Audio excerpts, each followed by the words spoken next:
Ni kita nak fokus kepada perbandingannya dengan susu ibu. Okey, kalau anda tengok ni design buah kelapa yang belum dipecah. Kalau dipecah dia akan jadi macam ni, betul? Alright, ni pecah dua, tadi tak pecah langsung. Boleh nampak ni.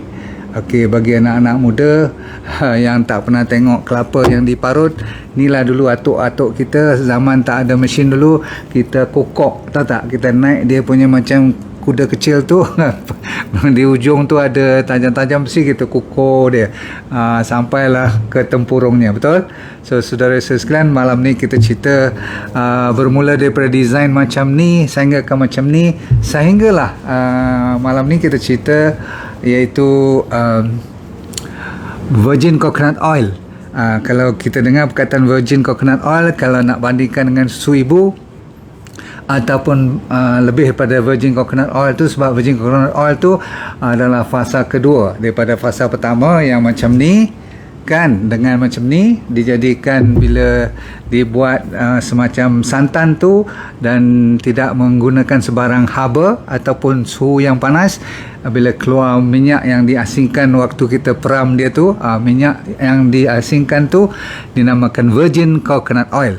Di dalam virgin coconut oil itu ada lagi yang dinamakan MCT oil. Semua dah pandai dah ni kan, medium chain triglyceride, yang ramai orang tengah cari sekarang. Di pasaran dunia memang tak cukup MCT oil sampai macam tu sekali. Dulu dia orang kata MCT oil atau minyak kelapa ni menyebabkan penyakit jantung lah, penyakit stroke lah, penyakit macam-macam lagi, atherosclerosis. Sekarang ni semua nak makan virgin coconut oil. Tetapi selepas daripada virgin coconut oil ada lagi yang diperbandingkan dengan susu ibu. Dahsyat tak dahsyat? Jadi Tuhan jadikan, kalau you tengok ni macam tak ada benda je kan, dan kan saya kata banyak orang tomah kelapa mempunyai zat-zat yang merosakkan badan. Ternyata setiap yang Tuhan jadi itu mesti ada kebaikannya. Cuma malam ni apabila dibandingkan dengan susu ibu, kita kena tahu susu ibu adalah natural, alami, dan kalau siapa kata boleh bandingkan dengan susu ibu tu, dia kena ada fakta yang kuat. Kalau tidak nanti dia punya perbahasan tu agak berat sebelah kan. Kalau orang kata mestilah susu ibu lebih baik, logik lah kan, betul. Tapi saya pun memikirkan begitu, tak ada siapa yang boleh dekat, tak ada apa ciptaan pun yang lain daripada susu ibu tu boleh mendekatinya. Rupa-rupanya ada. Ni saya nak cerita ni. Perkataannya ialah mendekati. Kalaupun tak sama kuat, jadi saya dah mula jawab. Yang mana lebih power antara minyak kelapa dengan susu ibu? So saya kata kalaupun tak boleh sama kuat atau sama power, boleh tak kita mendekatinya? Faham? Macamlah air zam-zam, siapa yang boleh buat balik air zam-zam? Tak boleh kan? Tapi siapa yang boleh mendekatinya, maka kita adalah harapan untuk mendapat manfaat. Baik, kalau kita habiskan manfaat susu ibu, malam ni tak habis cerita kalau saya buat topik tu pula. Dia hampir ada 12 dia punya manfaat yang terbaik. Semuanya baik-baik belaka. Okay? Belum ada lagi satu khasiat ataupun satu kebaikan yang boleh kita kurangkan dengan sesuatu yang memudaratkan. Itu susu ibu. Berarti belum ada lagi orang mendapat tahu yang susu ibu ni menyebabkan alergi ke, menyebabkan masalah nanti orang tu tak boleh minum, jadi cirit-birit dan sebagainya. Tak, dia memang all the time one of the best dalam 12 tu. Contoh, kalau saya bagi susu ibu ni, dia ada growth hormone, dia ada membolehkan baby tu boleh tidur cepat, dia cepat kenyang dan sebagainya. Yang belum ada kat parti minyak kelapa. Okey, dan parti minyak kelapa yang ada pun yang boleh mendekati susu ibu adalah cuma 1-2 yang paling orang selalu berdiscussion ataupun selalunya buat kajian. Yang selalu dibuat kajian ialah dinamakan monolorin, yang datangnya daripada virgin coconut oil yang diproses melalui pengambilan zat yang dinamakan lauric acid. Dalam minyak kelapa ada MCT. Dalam MCT ada macam-macam lah, caprylic, coprolite, copric, lepas tu apa lagi, caprylic, caproic, caprylic, nak sebut pun tak kerti dah. Tapi yang saya nak fokus malam ni ialah namanya lauric acid. Lauric acid itulah yang akan ditapis keluar sehingga kan dia menjadi apa yang dinamakan monolorin. Okey, jadi lauric acid ada di dalam susu ibu dan ada di dalam minyak kelapa. Jadi yang ramai menceritakan sama power tu kuatnya sebab didapati dalam minyak kelapa ada lebih tinggi sikit lauric acidnya daripada susu ibu. Tapi susu ibu dia punya mixture, dia punya orang panggil resipi tu dah cukup cantik. Bahkan susu ibu tadi saya kata kenapa dia lebih kuat lagi daripada bahan-bahan lain termasuk minyak kelapa pun. Cuma minyak kelapa mendekati susu ibu melalui monolorin yang boleh di extract melalui sains. Dan orang dah pandai dah, patent pun dah cara nak keluarkan monolorin tu secara belum masuk dalam badan lagi dah jadi monolorin. Selalunya lauric acid dulu masuk dalam badan baru ditukar jadi monolorin yang boleh digunakan untuk beberapa kebaikan. Baik, saya bagi dulu kebaikan yang ibu punya susu tadi yang susah nak dilawan. Umpamanya kalau baby tu keluarkan saliva dia, air liur dia bila kena ibu punya ni, bila menyusu tu, faham tak? Bila dia kena signal, ibu boleh dapat signal tu melalui air liur baby yang tengah menyusu tu, dan dia boleh tukar pakai signal kat brain dia, dan brain dia boleh modify tengok sakit apa. Dahsyat tak dahsyat? Contohnya baby ni sihat, lain susu yang keluar. Kalau baby ni kurang sihat, susu kalaupun sama tapi ditambah immune system dia. Dahsyat. Dan ada setengah orang, bukan setengah orang, ramai ibu mengatakan patutlah kalau scan baby aku jadi macam ni, warna susu aku macam ni. Warna pun boleh bertukar. Dia punya ketebalan ataupun likat tak likat, cair tak cair pun ada kaitan. Jadi dahsyat tak dia punya signal tu, yang ibu boleh mengeluarkan susu yang berbeza dari semasa ke semasa. Bila baby tu dah besar sikit, lain dia punya protein punya konten. Yang ni tak boleh kita lawan dengan kelapa ni. Kelapa ni dia dah fix. Kecuali kalau you ambil berbeza cara ekstrak dia lah. Itu pun kalau cara ekstraknya A, dia keluar A, kalau B keluar B. Tetapi susu ibu tak, dia tengok baby tu punya environment dan juga mak dia. Okay? Macam mana tak sihat, kalau dia sakit pun mak tu, kalau dia makan tak betul pun, susu yang sampai kepada baby tetap cantik. Sampai macam tu sekali. Tuhan jadikan khas untuk jaga maha penyayangnya, maha pengasihnya kepada baby-baby sekalian. Okey, jadi kalau you tengok infection, masalah obesity, masalah diabetes bagi baby yang selalu orang kata apa, panjang waktunya menyusu tu, kurang bermasalah bila besar nanti. Dari segi intelligent dia, IQ dia, dan dari segi orang kata apa, allergy kurang bermasalah. Dan last sekali ialah yang tak boleh kita lawan, ya dia living food. Living maksudnya dia hidup, bukan statik. Itu sebabnya formula susu nak ikut susah sangat. Sebab apa? Mereka masih lagi tak boleh lawan dengan betapa varietinya susu yang sama daripada ibu dan baby mengikut keadaan masing-masing. Balik kepada minyak kelapa pula. Minyak kelapa specialnya yang saya kata tadi datang daripada lauric acid, yang satu-satunya cukup untuk membawa minimum 8 manfaat. Itu baru satu daripada beberapa lain mineral atau vitamin yang kecil-kecilan tu kita tak usah kira. Kita ambil monolorin saja, ambil lemak ni saja, ambil yang dipanggil orang kata apa, fatty acid ni saja. Okay, you kena tahu dia boleh lawan bakteria, virus dan fungus. 3 ni saja daripada 8, sekejap lagi 5 sekejap. 3 ni saja, bayangkan, okey, bakteria, virus dan fungus, termasuk protozoa pun lah.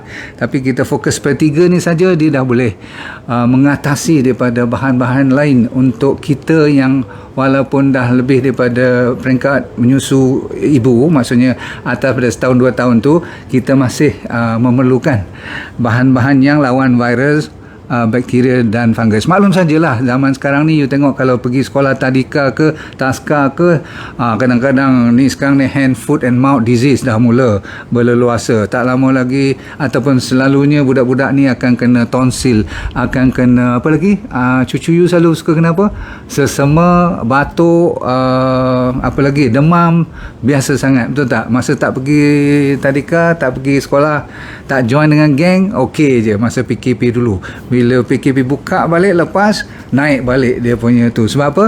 Sebab immunity budak-budak ni selalu terganggu. Jadi alhamdulillah, minyak kelapa yang berunsurkan monolorin, saya ulang lagi sekali, yang datangnya daripada lauric acid, yang datangnya daripada MCT oil, yang datangnya daripada kelapa ni, yang datangnya daripada kelapa ni, dan kelapa ni datangnya daripada yang pokok yang tinggi 5-60 kaki tu. Betul-betul.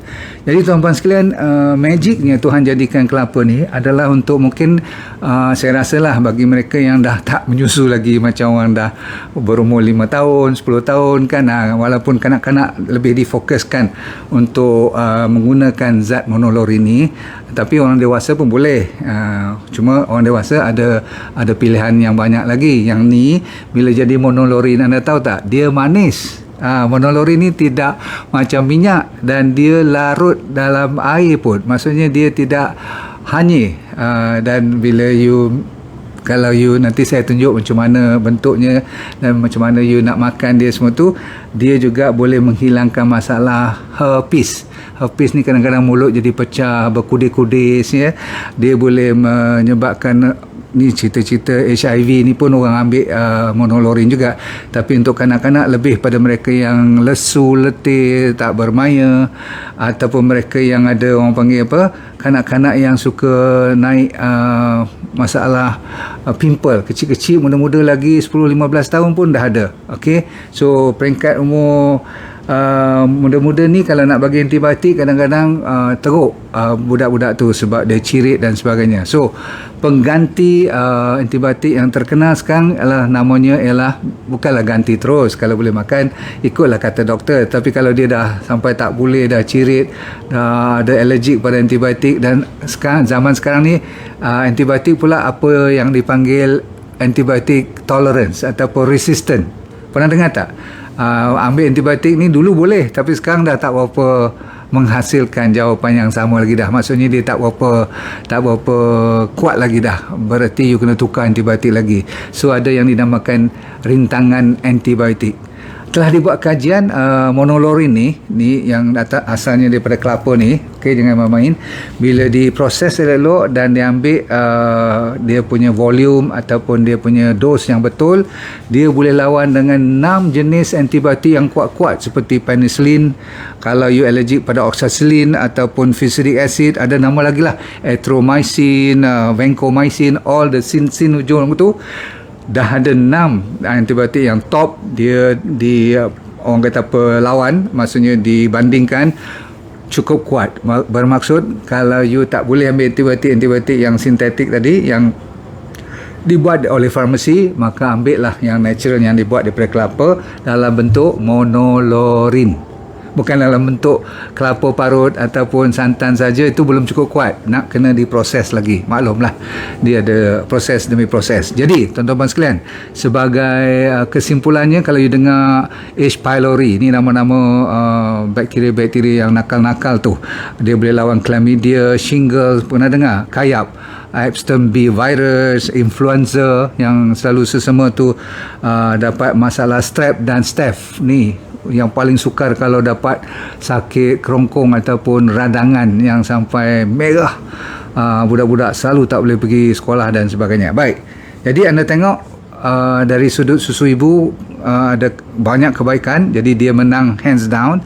Tapi dari sudut monolorin, dari sudut kekuatan satu bahan ni saja, minyak kelapa ni ada kekuatannya tersendiri dan boleh diambil secara kapsul pun boleh, secara minyak, bukan minyak, secara cecair pun boleh, secara liquid pun boleh, dia boleh dibawa ke mana-mana.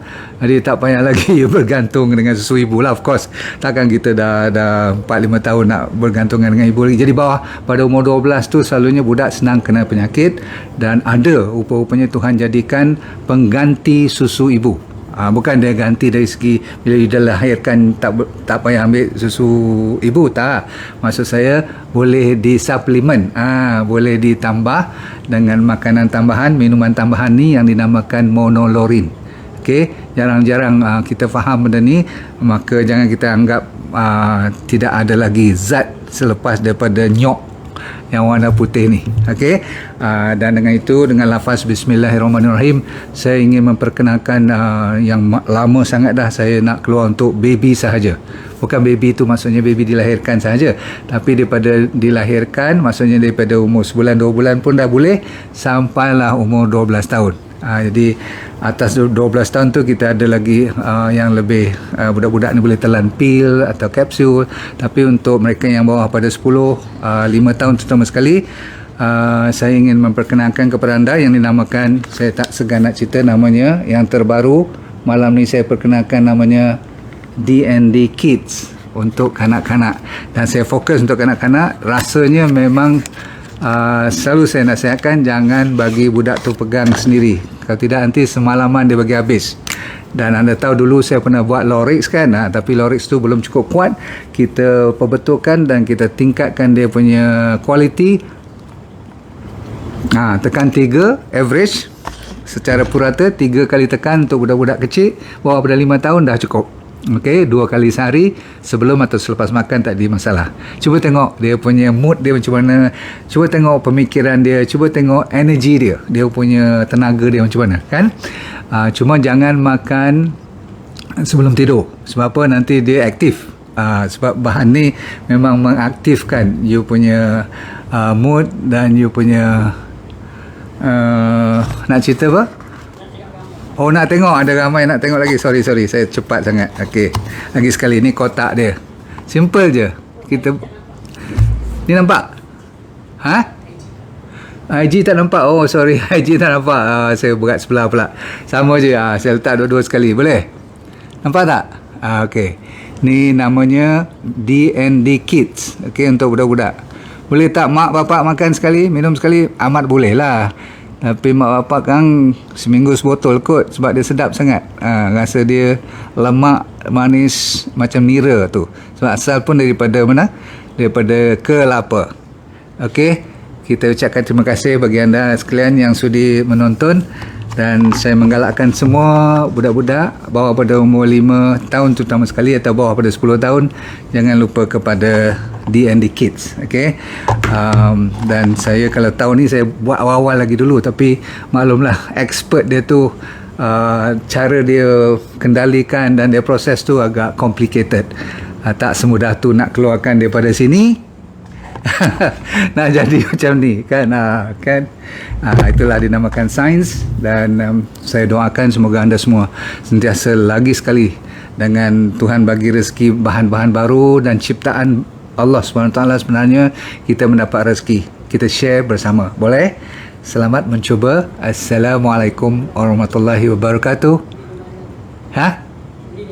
Beli di mana? Oh, beli kat dropshipper saya pun ramai kat sini. Beli melalui mereka. Ataupun kalau tak tahu, tengok admin punya number, you call admin. Okay? Mungkin tak lama lagi ada kat Shopee lah kot. Tapi yang penting bantulah kita punya dropshipper. Semoga mereka pun dapat rezeki bertambah dari semasa ke semasa. Tujuan saya ialah berkongsi rezeki yang Tuhan bagi. Ini saja. Kalau you jaga kanak-kanak kita, dah tak larat dah. Kita nak bantu ramai yang tengah sakit sekarang. Betul? Okay. Assalamualaikum warahmatullahi wabarakatuh. Bye.